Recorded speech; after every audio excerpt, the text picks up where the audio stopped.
최근에 제가 영화를 본 적이 있습니다. 영화 예전에 뮤지컬로 한번 보고 싶었는데 보지 못하고 영화로 보게 된 그 작품이 있는데 영웅이라는 어, 영화입니다. 혹시 보신 분이 계시는지 모르겠습니다. 추천드리는 바입니다. 제가 그 영화의 스토리는 우리가 다 알고 있는 얘기입니다. 안중근 의사에 관한 일대기에 관한 얘기인데 그 내용 가운데 제가 굉장히 감동을 받은 장면이 있습니다. 어떤 장면이냐면 이등 방문 이토 히로부미를 저격을 하고 감옥에 잡혔을 때에 이 안중근 의사의 당당함이 저는 굉장하게 강하게 왔습니다. 그 당당함이 무엇이었을까? 당당함으로 끝나는 것이 아니라 거기에서 글을 적으셔요. 동양평화론이라는 아주 걸작을 남기시려고 딱 준비를 하고 있었는데 참 안타깝게도 그 일제에 있는 사람, 일제 강점기였기 때문에 그 일을 맡은 담당자들이 사형 집행일을 앞당기는 바람에 그 동양평화론을 완성하지 못하고 숨을 거두시게 됐습니다. 근데 중요한 것은 무엇이냐? 감옥에 갇혀 있으면서도 자기가 가지고 있는 뜻을 펼쳐나가는 모습이 저한테는 굉장한 충격으로 와닿았습니다. 어, 자기가 곧 죽을 거라는 걸 알고 있었어요. 심지어는 자기 어머니, 안중근 의사의 어머니께서 편지를 보내시는 장면이 나오는데 항소하지 말라는 편지가 와요. 그러니까 죽음을 그대로 받아들이고 사형 언도를 받은 그대로 집행을 할 수 있도록 그냥 내버려 두라는 말씀이죠. 그러함에도 불구하고 위축되거나 의기소침하지 않고 법정에서 당당하게 외치는 그 모습, 누가 죄인인가를 얘기하는데 이등 방문을 내가 죽인 것, 이토 히로부미를 죽인 것은 전쟁의 장군으로서 적의 수장을 죽인 것이라는 논리를 펴니다. 굉장히 설득력 있는 얘기죠. 그래서 그 방청객뿐만 아니라 그 재판을 집중해서 보았던 수많은 나라 사람들이 이 재판을 대서특필하기도 하고 주의 깊게 보기도 했던 그런 재판이었습니다. 누가 죄인인가? 그러니까 일제가 행했던 나쁜 일들을 쫙 열거합니다. 그 열거하면서 이 죄와 이 죄는 어떤 차이가 있는가? 우리나라의 그 중에 하나가 우리나라의 그 마지막 황후였었던 그 명성황후를 시해했던 그 사람이 벌을 어떻게 받았는지 무죄로 판결이 났거든요. 그게 무죄라면 나도 무죄다라는 이렇게 변호를 하는 장면도 나오고 어쨌든 그 모습이 너무 당당했습니다. 근데 저는 이런 생각을 해봤습니다. 이분이 그 거사를 치르기 전에 오랜 생각을 했겠다. 그리고 계획을 치밀하게 했겠다라는 마음의 생각이 들었습니다. 왜냐하면 긴박한 상황 가운데에서는 그런 행동이 못 나오거든요. 두렵고 떨리고 그리고 또 마음이 쫓기면 잘 못할 일이 많습니다. 생각은 많이 하지만 정작 실행에 옮기지 못하는 일들이 참 많죠. 그럼에도 불구하고 안중근 의사는 그 일을 실행했어요. 저는 그러면서 내가 저 일을 당한다면 어떻게 될까? 우리는 그리스도인이지 않습니까? 안중근 의사에게는 대한독립이라는 아주 중요한 명분이 있었죠. 그 어떤 사람도 찬성할, 그 대한민국 국민이라면 누구나 찬성할 만한 그런 당위가 있었습니다. 그러면 고스란히 그것을 우리 그리스도인들이 한번 적용해 볼까요? 그리스도인이라면 당연히 가져야 되는 소망에 관한 이유를 우리는 다 갖고 있습니다.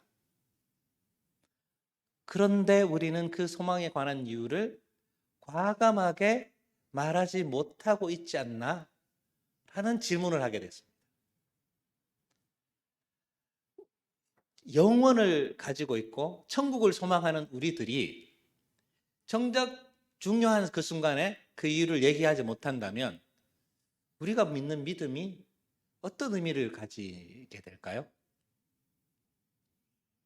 우리는 정말 찬양도 열심히 하고 예배를 열심히 드립니다. 수많은 군중들 사이에서는. 하지만 하나님과 나, 그리고 절대절명의 상황에서는 우리는 과연 어떤 신앙으로 남을 것인가를 물어봐야 됩니다. 우리는 어떤 사람입니까? 하나님 앞에서 어떤 사람입니까? 다른 어떤 걸 다 떼놓고 우리의 직위가 있고 뭐 직분도 있고 직위가 있고 신앙의 뭐 연배도 있고 뭐 간증도 있고 경험도 많습니다. 근데 그게 어떤 순간에는 아주 의미 없어 버리는 순간이 옵니다. 하나님 앞에 탁 섰을 때, 아니면 절대절명의 순간에 누군가에게 하나님의 말씀을 선포할 필요가 있을 때에 우리는 과연 당당하게 그 말을 할 수 있느냐 것이죠. 오늘 본문은 그 얘기를 하고 있습니다. 베드로 전서에 있는 베드로라는 사람이 소아시아에 있는 여러 교회에 편지하면서 그들에게 권면하는 내용이 그 베드로 전서인데요. 그들 가운데 고난도 당하고 어려움도 당하는 그런 신앙인들이 많았겠죠. 그때는 핍박이 심했던 시기이기 때문에. 그러함에도 불구하고 자기들이 믿는 믿음에 대한 신념이 없기 때문에 아주 환난에 쉽게 넘어지는 사람들이 많았습니다. 쉽게 말해서 배교하는 사람들이 많았다는 얘기죠. 그들을 향해서 선포합니다. 제발 소망에 관한 이유를 좀 가지고 계십시오. 그리스도인의 고난은 어쩔 수 없는 일이고, 그리스도인들의 고난은 그 상황 가운데서는 피할 수 없는 길이 맞습니다. 그런데 그런 속에서도 우리는 분명히 가지고 있어야 될 것이 있습니다 라고 말하고 있는 것이죠. 10절 말씀에 이런 말씀이 나오죠. 생명을 사랑하고 좋은 날 보기를 원하는 자는 혀를 금하여 악한 말을 그치며 그 입술로 거짓을 말하지 말고 악에서 떠나 선을 행하고 화평을 구하며 그것을 따르라 라고 얘기합니다. 선을 따르라는 얘기죠. 이 이야기는 어떨 때 선을 따르라는 얘기입니까? 지금 상황이 긴박한 상황 가운데에서도 선을 따르라는 얘기입니다. 그 사람의 진면목을 보는 순간이 있습니다. 저도 짧은 인생을 살았지만 사람을 제가 많이 믿지 않게 된 일들이 많습니다. 저는 사람을 잘 못 믿게 됐어요. 특히 신앙인들을 못 믿을 경우가 있습니다. 내가 어떤 직분을 가진 사람인데 누군데 라고 얘기하고 접근하는 분들을 제가 좀 불편하게 여기는 상황이 좀 많습니다. 왜냐하면 그분들에게 받은 상처가 좀 있기 때문에 이분들은 왜 이렇게 하지? 속이기도 하고, 그리고 또 다른 사람들에게 곤란한 상황을 겪게 하기도 하는 분들을 제가 많이 봤습니다. 그런데 이 상황을 생각하면서 그분들은 왜 그렇게 되셨을까를 묵상해 봤습니다. 왜 그렇게 됐을까? 그들의 삶이 팍팍했기 때문이라고 저는 추측해 봅니다. 삶이 팍팍하고 어쩔 수 없는 생존 때문에 그런 일을 할 수밖에 없었을 것이다 라고 예상은 해봅니다. 그러면서 제 스스로를 다시 되돌아봅니다. 만약에 목사인 제가 급박한 일이 당하거나 세파에 시달려서 잘못된 판단을 할 수 있지 않을까 하는 생각을 하게 됐습니다. 그러니까 스스로를 이제 위로하면서 상황이 어쩔 수 없었어. 이 상황 이런 상황이었기 때문에 내가 피치 못해서 이랬어 라고 핑계하지 않았으면 좋겠다 라는 기도를 하게 됐습니다. 그때 당시에 그리스도인들 가운데 그런 사람들이 많았을 겁니다. 왜냐하면 너무 핍박이 많은 상황이었고 살기가 팍팍했거든요. 그들의 삶이 얼마나 힘들었는지는 우리 배장로님 갔다 오셨겠지만 가파도기아 상황을 보시면 알겠지만, 가파도기아 거기에 있었던 교인들이 어떤 삶을 살았을까요? 빛 한 줄기도 들어오지 않는 그 상황 가운데 올바른 판단을 할 수 있었을까요? 정의로운 판단, 그리스도의 공의, 선을 행하는 것, 그렇게 말처럼 쉽지 않았을 겁니다.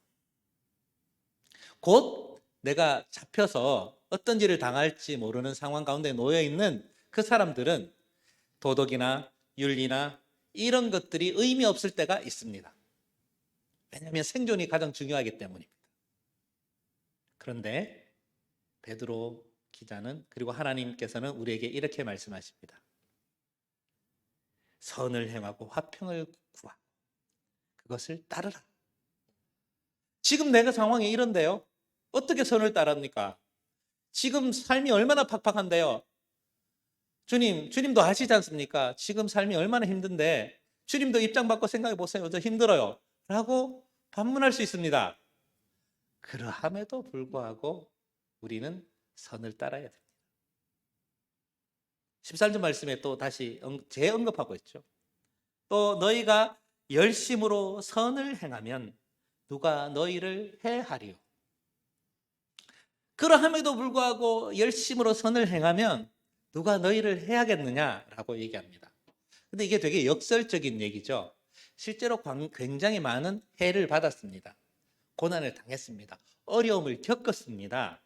그러함에도 불구하고 하나님께서 그들을 하나님의 방법으로 보호하신다는 약속이 있는 말씀이 되는 것입니다.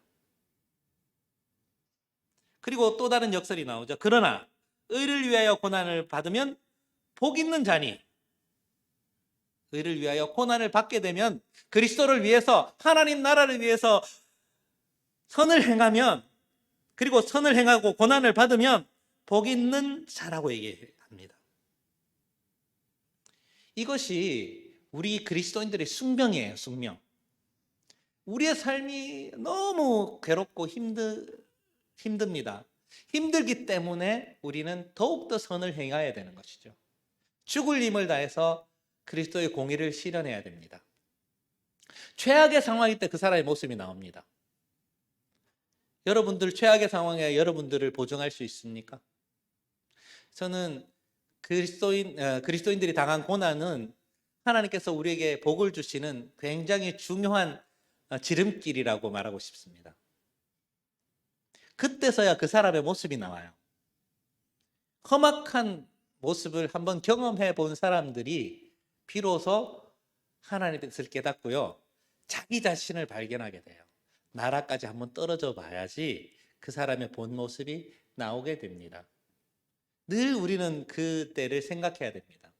지금 평안하고 그리고 모든 일이 평탄하고 화평 가운데 계십니까? 그러면 그럴 때일수록 내가 최악의 상황에 놓여 있을 그 상황을 마음속으로 준비하고 대비하고 계시기를 바랍니다. 언제든지 그때는 옵니다. 여러분 자신 있습니까? 괜찮을 것 같습니까? 아무 일도 일어날 것 같지 않습니까? 저는 과감하게 도전하고 싶습니다. 그때는 옵니다. 환난은 또 옵니다. 환난 없이 다 화평한 것으로 모든 것이 끝나는 그런 해피엔딩은 우리한테 존재하지 않습니다. 성경을 한번 읽어보십시오. 성경에 수많은 인물들이 나오지요. 그 인물 가운데 복의 복을 받고 평안하고 기쁜 일, 좋은 일만 겪고 아주 행복한 상태에서 주님을 만난 사람이 도대체 몇 명이나 있습니까? 아브라함이 그랬습니까? 모세가 그랬습니까? 12제자들은 그랬습니까? 12제자들 가운데 고난을 겪지 않고 순교를 안 당한 사람이 몇 명 있습니까? 제자들은 하나같이 다 순교당했습니다. 우리는 도대체 무엇을 믿는 것일까요? 내 삶의 평탄함, 그리고 안락함, 부유함, 그리고 내가 원하는 것을 다 얻는 그 삶을 원하십니까? 그렇다면 여러분 주소를 잘못 찾아오셨습니다. 우리가 믿는 그리스도는 그런 방향이 아니에요. 우리가 믿는 도는요, 십자가의 길이에요. 십자가의 길을 가는 건데 우리가 너무 잘못된 환상을 가진 것 같아요. 가끔씩 그리스도인들 삶을 이렇게 지켜보면 힘들고 어려울 때마다 하나님은 날 버렸어, 하나님 없는 것 같아 라고 말씀하시는 분들 제가 많이 만나요. 그래서 저는 이 말을 하고 싶습니다. 제대로 찾아오신 게 맞다고. 고난을 겪는 분들한테 저는 제대로 오셨습니다. 이제 시작입니다. 그 길이 맞습니다 라고 도전하고 싶습니다. 좋은 일만 일어나고 평탄한 일만 일어나고 기쁜 일, 좋은 일만 일어날 그 길, 꽃길만을 여러분 기대하십니까? 그런 길은 아예 우리에게 있지 않아요.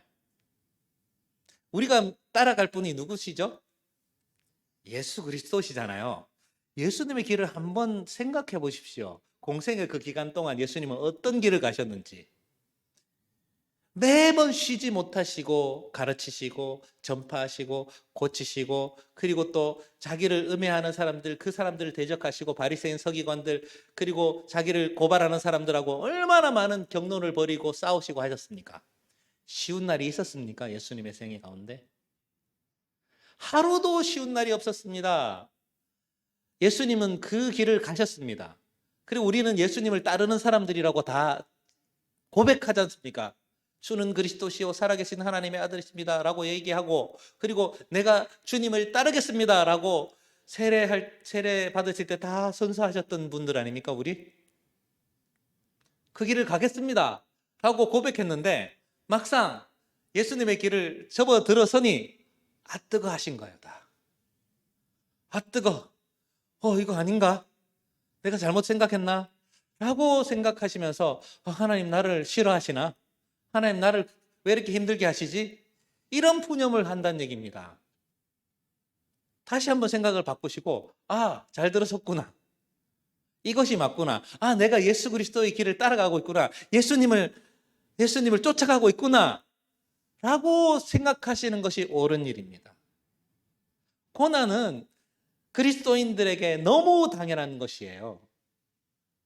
고난은 디폴트 값이라 그러죠. 원래 세팅이 된 겁니다. 예수 그리스도의 고난은 기본값이에요. 기본값. 변수가 있는 게 아닙니다. 상수예요. 상수. 예수를 믿는다는 것 자체가 고난의 시작입니다. 초대교회 그리스도인들은 그것을 정면으로 딱 받아들일 수밖에 없었죠. 그런데 지금 21세기의 그리스도인들은 그 상황이 많이 달라졌습니다. 수많은 선택지들이 있어요. 이 선택을 할 수 있고 저 선택을 할 수 있고 이런 선택을 할 수 있는데, 초대교회의 그리스도인들은 선택지가 없었어요. 그리스도를 주로 고백하는 순간 그들의 삶은 확 쪼그라듭니다. 모든 사람들하고 소통할 수 없고요. 많은 사람들에게 배척당하고 소외당하고 거부당했습니다. 거기서부터 시작되는 거예요.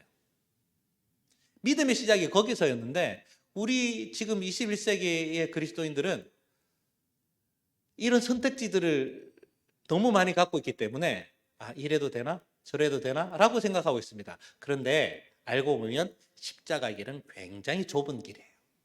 선택의 여지가 좁아지는 길로 들어선 겁니다. 그래서 마태복음의 좁은 길이라는 것이 그런 길이에요. 그리스도의 고난의 길에 들어간 겁니다. 다른 곳으로 갈 길이 없어요.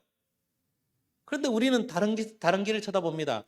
저쪽으로 가면 괜찮겠지, 이쪽으로 가면 괜찮겠지 라고 생각하고, 우리 스스로를 이상한 형태로 자기 최면을 거는 사람들이 많습니다. 그리스도인들은 예수님을 따른다 라고 생각이 든다.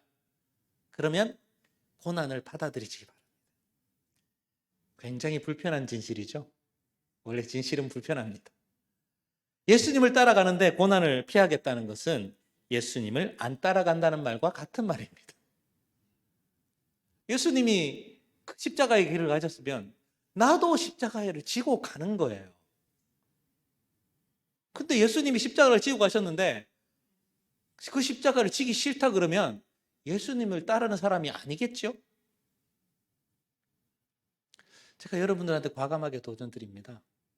소망에 관한 이유는 그리스도의 십자가입니다. 십자가를 얘기하셔야 돼요.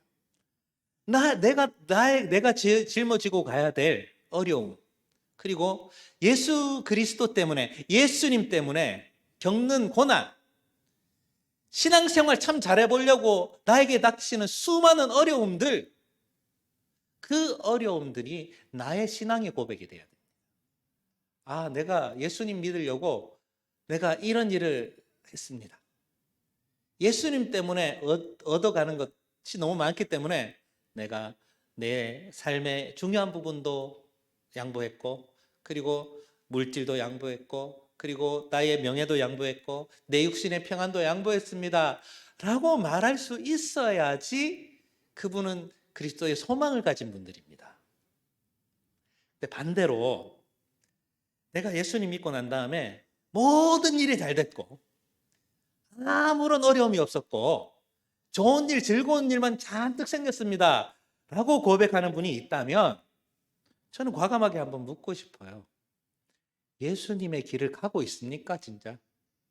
제대로 가고 있습니까? 라고 묻고 싶습니다. 제대로 가고 있다면 어려움을 겪을 수밖에 없습니다. 세상은 그렇기 때문입니다. 세상은 예수님과 우리를 척지게 만들 수밖에 없는 구조로 만들어놨어요.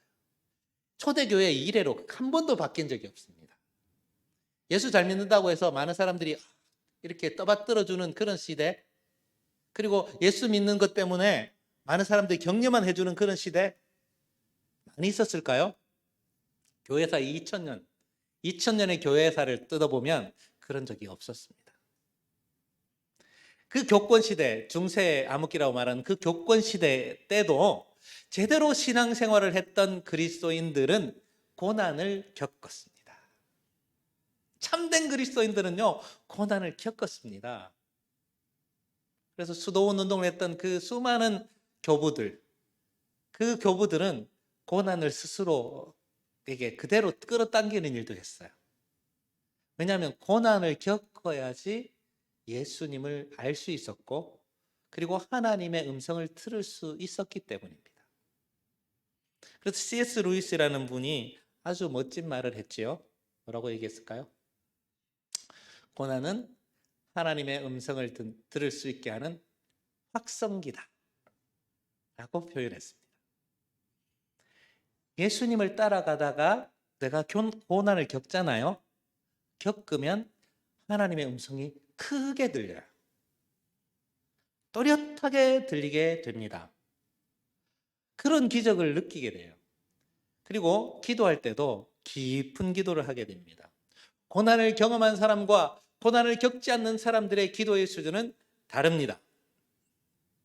제가 여러분들에게 강력하게 권면하는 내용입니다. 고난을 당할 때에 하나님과 가까이 다가가시기 바랍니다. 기도를 뜨겁게 할 수 있습니다. 평탄하고 좋고 아무 일도 일어나지 않을 때 하나님께 기도하는 것과 내 인생에 나락으로 떨어지고 더 이상 빛과 소망이 없을 그 시기 때 하나님께 기도하는 것의 차이는 분명하겠죠. 그때에 우리는 소망에 관한 이유를 발견할 수가 있는 것이에요. 고난에 있으니까 내가 무엇을 소망하는가, 내가 무엇을 의지하는가를 알 수 있게 되는 겁니다. 그래서 십자가가 더 확실하게 보이는 것이죠. 십자가가 그냥 우리 교회에서 십자가가 아름답게 있죠. 그리고 이 본당 앞 이 성전 현관에도 십자가가 너무 아름답게 있습니다. 근데요, 여러분, 원래 십자가는 저렇게 아름답지는 않았습니다. 십자가는 피비린내 나는 그런 나무였어요. 그리고 보면 끔찍한 흉물스러운 모습이었을 겁니다. 그렇지 않겠습니까? 거기에 사람이 매달려 있고 시신들이 매달려 있는 그곳이 바람직한 곳이고 보고 싶은 곳이었겠습니까?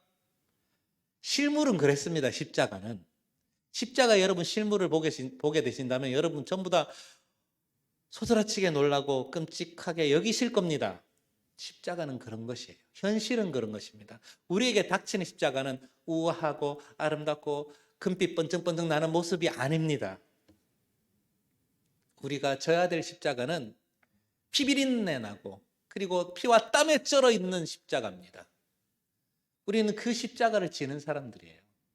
그리고 그 십자가를 지고 내가 가야 될 길, 주님이 가신 길을 두벅두벅 가야 되는 것이 우리들의 사명입니다. 소망은 예수님을 바라봄으로 생긴 겁니다. 근데 소망은 왜 우리에게 소망이 있는 것일까요? 소망은 예수님을 깨닫게 되는 순간 우리는 하나님 나라의 백성이 되고 하나님 나라의 자녀가 된다는 기쁨이 있기 때문에 소망이 있는 거예요. 그것으로 끝나게 된다면 고난이 우리들의 종착점이냐? 그러면 우리 너무 힘들겠죠? 하지만 우리들이 가야 될 길은 그 길입니다. 내가 곧 길이요 진리요 생명이니 라고 말씀하셨죠. 예수님께 가는 길이 그 길이에요. 십자가의 길은 그런 길입니다. 고난의 길이고요. 그리고 어떤 사람들이 보기에 보암직스럽고 아름다운 길이 아닙니다. 꽃길이 아닙니다. 하지만 그 길 너머에 누가 계실까요? 예수님이 기다리신다는 거죠. 예수님 미리 가셨잖아요. 다 계셔요. 다 계시기 때문에 우리가 나중에 우리의 생명이 다하고 주님 앞에 설 때가 옵니다. 그때에 맨 먼저 우리를 맞아주실 분이 바로 예수님이란 얘기입니다. 그것이 소망 아닙니까? 그것이 소망. 그 끝이 있기 때문에 우리가 지금 겪는 이 고난을 버틸 수 있고 견딜 수 있는 겁니다. 그래서 우리는 소망을 예수님으로 얘기할 수 있죠. 십자가를 지신 그 예수님, 왕이신 예수님이 미리 가셨고, 그리고 우리 대신 고통을 겪으시고, 그리고 우리를 기다리고 계신다는 소망이 있기 때문에 우리는 이 고난을 버틸 수 있는 겁니다. 이 고난에 한계가 있기 때문에 우리는 이 고난 가운데 힘을 낼 수 있는 것이죠. 그 고난은 예수님은 이렇게 말씀하십니다. 우리 예수님의 재림을 얘기할 때 예수님은 뭐라고 말씀하시죠? 언제 오신다고 얘기했습니까? 예수님이 하신 말씀입니다. 언제 오실까요? 예수님의 말 그대로 옮겨드리면 내가 곧 다시 오리니. 곧이라고 말합니다. 곧. 그 곧이라는 시간은 정말 짧은 기간이에요. 짧은 기간. 예를 들면 어디 가다가 잠시만 내가 요거 짚고 올게 라고 얘기하는 그 시간이 곧입니다. 같이 뛰어가다가 뭘 줍고 같이 따라가는 그 짧은 순간도 곧이 되는 거예요. 그러니까 예수님의 입장에서의 곧입니다. 근데 우리는 지금 우리 인간의 시간, 크로노스, 양적으로 될 수 있는 그 시간으로 따지면 그 시간이 얼마나 지났죠? 2000년 가까이 지났잖아요. 근데 예수님의 곧은 여전히 유효합니다. 예수님은 시간 밖에 계시기 때문에 시간 안에 있는 우리들은 그 예수님의 재림이 지연돼 보일 수 있고 나중으로 미루어진 것처럼 보일 수 있습니다. 그렇지만 시간 밖에 계시는 예수님의 관점에서는 곧인 거예요. 곧 오실 수 있습니다. 그래서 우리는 그 시간을 버틸 수 있는 겁니다. 제가 군대 얘기를 가끔 드리지만 제가 훈련을 너무 힘들어 했던 훈련이 있었습니다.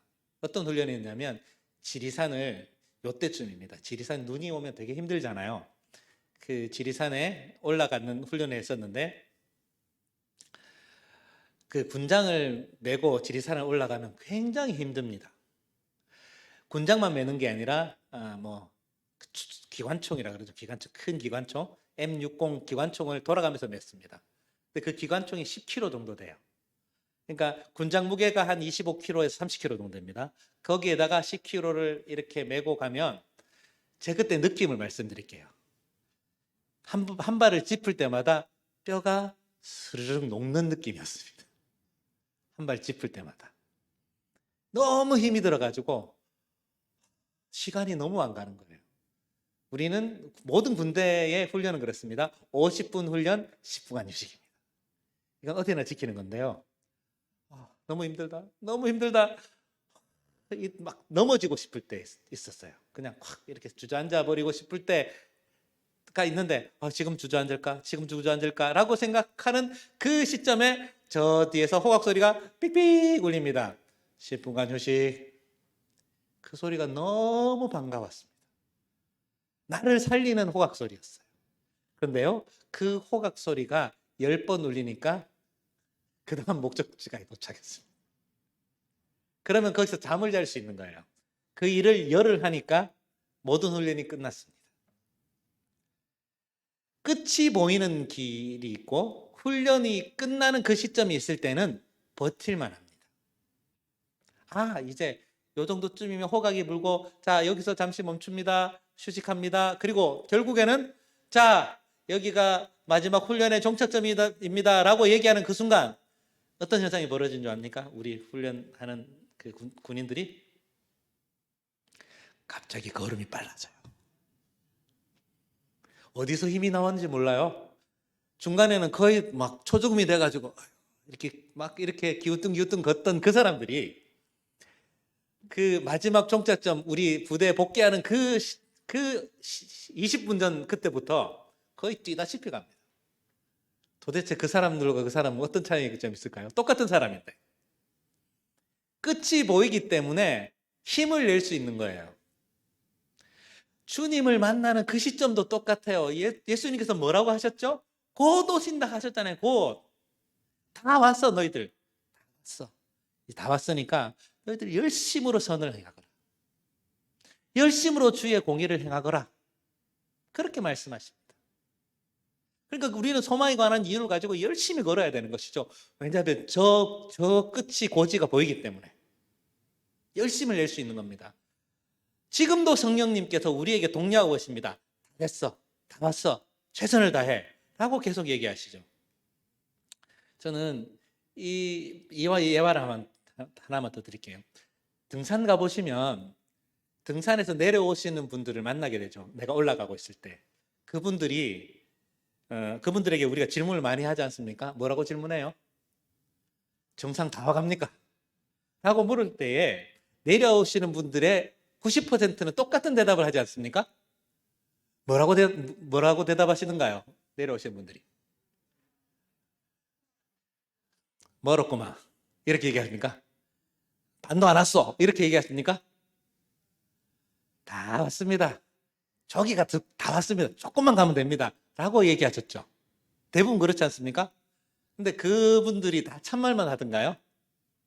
전 되게 여러 번 속았습니다. 정말 다 왔는 줄 알았는데 다 온 게 아니에요. 정말 한참 갔어요. 그런데 지금에 되돌아보면 그분들이 참 좋은 분들이었어요. 왜냐하면 그 순간 제가 어떻게 했을까요? 힘을 냈거든요. 마지막에 내가 힘을 내는 나를 발견했습니다. 다 왔다 그러니까 힘이 나던데요. 힘나요. 힘차게 올라갔습니다. 그래서 제가 정상을 잘 갔던 것 같아요. 지금도 예수님께서 성령님께서 우리에게 그 말씀하십니다. 너희들 지금 고난받고 있지? 힘들어하고 있지? 다 왔어. 다 왔어. 곧 다 왔어. 저기가 정상이야. 저기가 예수님이 계신 곳이고 예수님께서 너희를 기다리고 있고 두 팔 벌려서 착 안아주시려고 준비하고 계셔.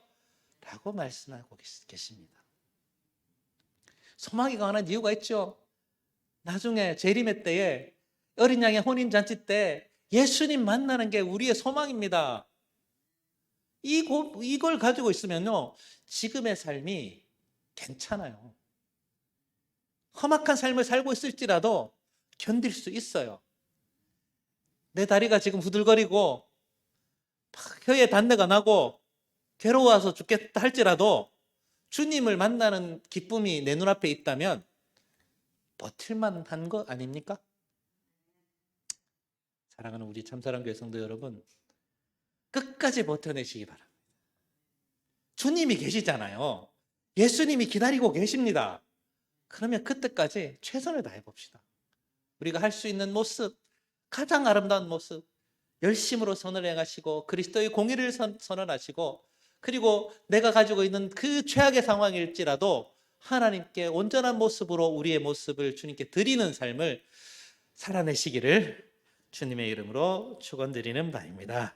네, 기도하겠습니다. 하나님 아버지 감사드립니다. 우리가 소망에 관한 이유를 물을 때에 주님을 만나는 것, 예수 그리스도를 다시 재회하는 것이 우리의 소망에 관한 이유가 되게 하여 주시옵소서. 지금의 삶은 팍팍하고 어렵고 고난의 연속이라 할지라도 그 고난 끝에 계시는 그 주님만 바라보고 주님의 십자가만 바라보고 지금의 길을 뚜벅뚜벅 한 걸음씩 나아가게 하여 주시옵소서. 비록 우리를 괴롭게 하는 수많은 어려움들이 우리를 힘들게 하고 우리를 지치게 할지라도 결국에 주님 만날 그날에 모든 것이 해결되고 모든 것이 바뀌어지게 되는 것을 기대하며 소망하며 살 수 있도록 하여 주시옵소서. 예수님 이름으로 기도합니다. 아멘.